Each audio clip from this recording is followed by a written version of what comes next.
We are at the room of the Last Supper. That's where Jesus prepared his last meal.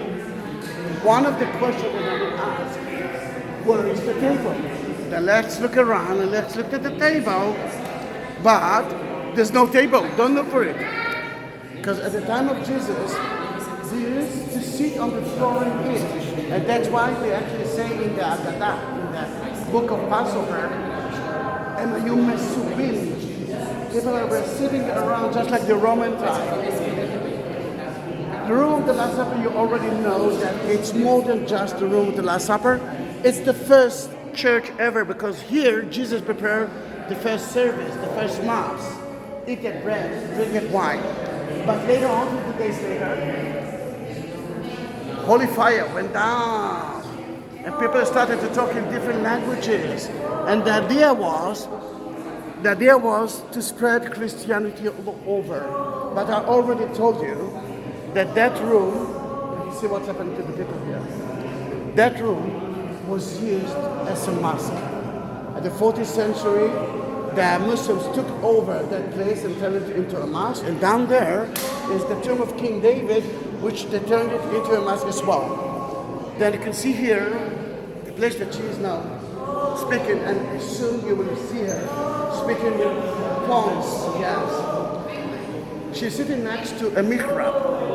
That shows you where Mecca is. You know, when a Muslim guy enters, he knows he's praying for Mecca. Here it is. Look at the beautiful windows here and there. A mosque. You see, Arabic. Yes, Arabic. The Shahada and the things about Prophet David. Remember, he wasn't king. But let's go to there. That is an inscription that were written by the Muslims, and they say there, we took that place from the pagans. Who are the pagans? The Christians. Divine three idols. And we turned it into holy site. Another thing that they did, see that room?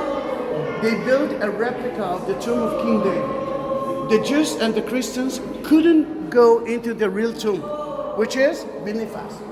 They had to go once a year in Pentecost time, Shavuot time, to enter to the tomb of Jesus, the tomb of King David, which was a replica above the original tomb. Until today, and Shavuot, Pentecost, that room is open. That's the only time that you can visit the replica of it.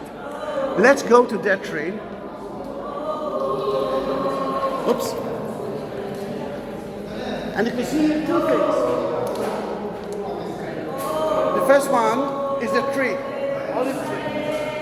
And so many notes.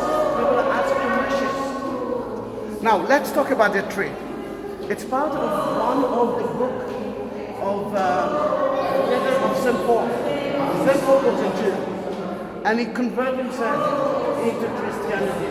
He became kind of the messenger outside Israel. And when he went to Turkey, he already heard that the Christians there started to hate the Jews. And then he told them, see, she's shouting in Jerusalem, soon you will see what will happen. Then he said, that trunk is Judaism. You are the new branches. If you will cut the trunk, you will die too. It's beautiful. This is the present that we got from the Pope in the year 2000. Let's see another part here. There, before we will take some pictures. Be careful of the children.